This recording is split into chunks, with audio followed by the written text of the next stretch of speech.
சற்றுமுன் வெளியான மிக முக்கியமான தகவல். ரேஷன் அட்டைதாரர்களுக்கு மிக அதிர்ச்சியான தகவல் வந்துவிட்டது. இதை நீங்கள் கண்டிப்பாக முடித்தாகணும். தமிழக அரசு அவசர அறிவிப்பு. அது என்னென்ன என்பதை இங்கே பார்ப்போம். நீங்க மறக்காம வீடியோக்கு ஒரு லைக் பண்ணிட்டு சேனலை சப்ஸ்கிரைப் பண்ணிட்டு பாருங்க. அதாவது ரேஷன் அட்டைதாரர்கள் அனைவருக்கும் இகேஒய்சி சரிபார்ப்பு நடவடிக்கையானது உணவு பாதுகாப்பு சட்டத்தின் திருத்தப்பட்ட விதிகளை சிறப்பாக செயல்படுத்தவும் தகுதியான பயனாளிகளுக்கு உணவு தானியங்கள் சரியாக சென்றடைவதை உறுதி செய்யவும் உதவும் என்று எதிர்பார்க்கப்படுகிறது. அந்த வகையில் தமிழக ரேஷன் அட்டைதாரர்களுக்கு மிகப்பெரிய முக்கிய செய்தி வந்துவிட்டது. தேசிய உணவு பாதுகாப்பு சட்டத்தின் கீழ் பயன்பெறும் பயனாளிகளின் இகேஒய்சி, அதாவது மின்னணு முறையில் வாடிக்கையாளர் விவரங்களை சரிபார்த்தல், விவரங்களை சேகரிக்கும் பணியை விரைவுபடுத்தவும் இதற்காக மாநிலம் முழுவதும் சிறப்பு பதிவு முகாம்களை நடத்தவும் அனைத்து மாவட்ட ஆட்சியர்களுக்கும் தமிழ்நாடு கூட்டுறவுத்துறை உத்தரவிட்டுள்ளது.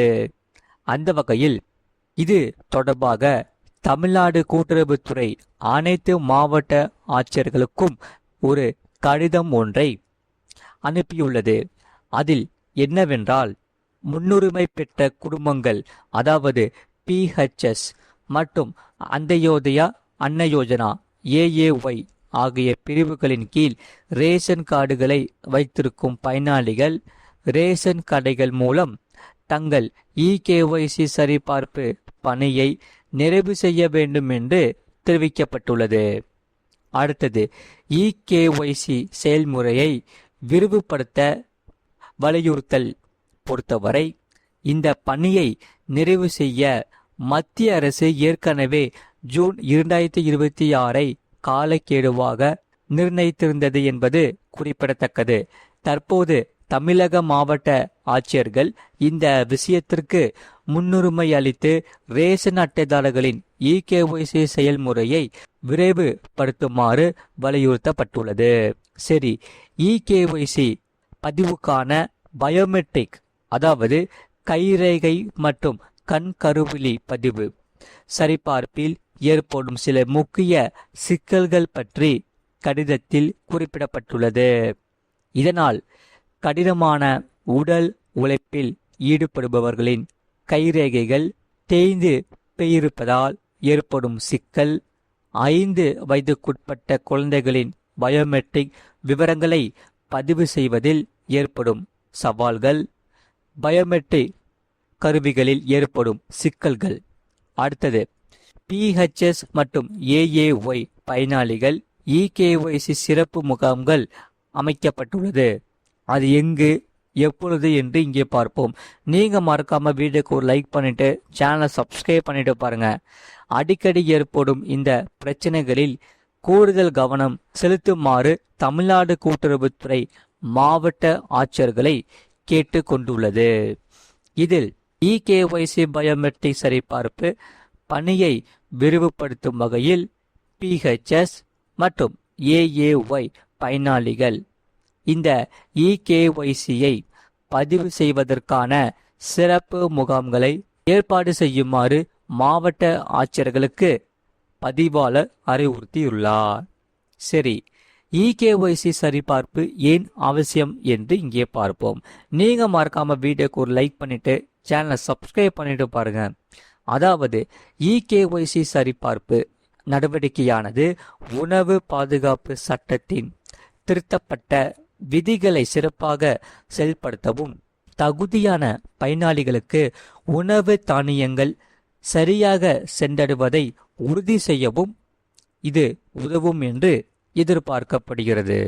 அந்த வகையில் தேசிய உணவு பாதுகாப்பு சட்டத்தில் மத்திய அரசு முன்மொழிந்துள்ள திருத்தங்களை கருத்தில் கொண்டே இப்பணியானது மேற்கொள்ளப்படுவதற்கான அதிகாரிகள் தெரிவித்துள்ளனர். இதற்காக இந்த சரிபார்ப்பு பிஹெச்எஸ் மற்றும் ஏஏஒய் திட்டத்தின் சீரான, முறையான மற்றும் வெளிப்படையான செயல்பாட்டை உறுதி செய்யும் என்று சொல்லப்படுகிறார்கள்.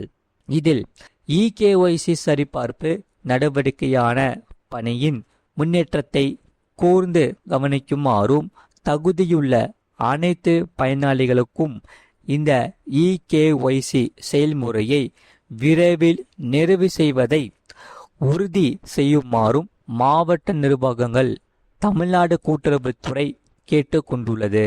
சரி, இதில் மானியங்கள் பாதிக்கப்படலாம் என்று மத்திய அரசு எச்சரித்துள்ளன. அது எப்படி என்று இங்கே பார்ப்போம்.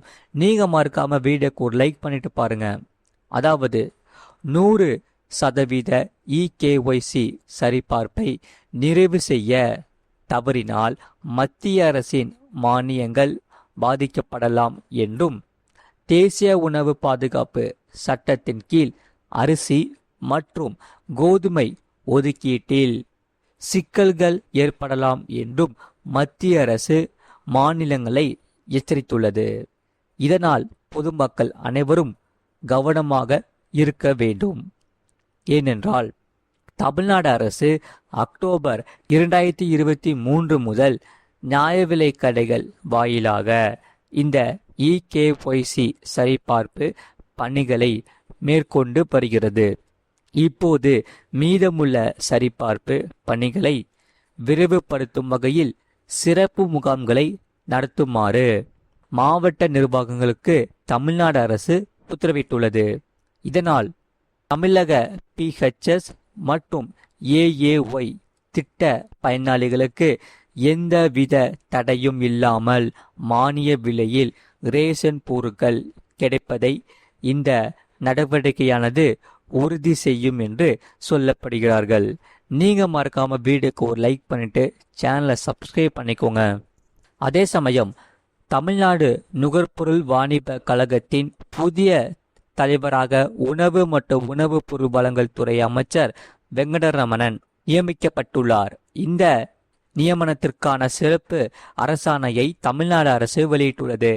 இந்த நியமனத்தின் மூலம்தான் தமிழ்நாடு நுகர்பொருள் வாணிப கழகத்தின் ஒட்டுமொத்த நிர்வாகம், செயல்பாடுகள் மற்றும் பொது மக்களுக்கான அத்தியாவசிய பொருட்கள் விநியோகம், அதாவது ரேஷன் கடைகள் ஆகிய பணிகளை அமைச்சர் நேரடியாக மேற்பார்வையிடுவார் என்பது குறிப்பிடத்தக்கது. நீங்க மறக்காம வீடியோக்கு ஒரு லைக் பண்ணிக்கோங்க, சேனலை சப்ஸ்கிரைப் பண்ணிக்கோங்க, பக்கத்து பெல் பட்டனையும் கிளிக் பண்ணி வச்சுக்கோங்க. அப்போதான் நம்ம போடுற வீடியோஸ் எல்லாமே உங்களுக்கு ரெகுலராக காமிக்கும். அதே சமயம் இந்த செய்தியை பற்றி நீங்கள் என்ன சொல்றீங்கிறத கமெண்ட் செக்ஷனில் மறக்காமல் கமெண்ட் பண்ணுங்கள். உங்கள் நண்பர்கள் தெரியப்படுத்தவும் இந்த வீடியோவை கண்டிப்பாக ஷேர் பண்ணிக்கோங்க. அவங்களும் இந்த வீடியோ பார்த்து பயன்பெற்று கொள்ளட்டும். அதே சமயம் நிறைய பேர் பார்க்குறீங்க, ஆனால் வீடியோக்கு ஒரு லைக் பண்ண மாட்டேங்கிறீங்க, சப்ஸ்கிரைப் பண்ண மாட்டேங்கிறீங்க. நீங்கள் லைக் பண்ணி சேனலை சப்ஸ்கிரைப் பண்ணிவிட்டு நம்மளுக்கு சப்போர்ட் பண்ணாதான் நம்ம புதிய புதிய வீடியோஸ், அதாவது அரசு சார்ந்த மிக முக்கியமான தகவல் நம்ம சேனலில் கொடுத்துக்கிட்டு இருப்போம். அதனால டெய்லியுமே நம்ம சேனலில் புதிய புதிய அப்டேட்ஸ்கள் நம்ம சேனலில் வந்துக்கிட்டே இருக்கும். அதனால நீங்கள் மறக்காமல் வீடியோக்கு ஒரு லைக் பண்ணிவிட்டு சேனலை சப்ஸ்கிரைப் பண்ணிவிட்டு உங்கள் நண்பர்கள் தெரியப்படுத்தவும் இந்த வீடியோவை கண்டிப்பாக ஷேர் பண்ணிக்கோங்க. அவங்களும் இந்த வீடியோவை பார்த்து, ஏன்னா இந்த செய்தியெல்லாம் அவங்களுக்கு அந்தளவுக்கு தெரிஞ்சிருக்காம கூட இருக்கலாம். அதனால நீங்கள் அவங்களுக்கும் கண்டிப்பாக ஷேர் பண்ணிக்கோங்க. இவ்வளோ நேரம் முழுமையாக வீடியோ பார்த்ததுக்கு மிக்க நன்றி. மீண்டும் அடுத்த வீடியோவில் நம்ம கண்டிப்பாக சந்திப்போம். நன்றி, வணக்கம்.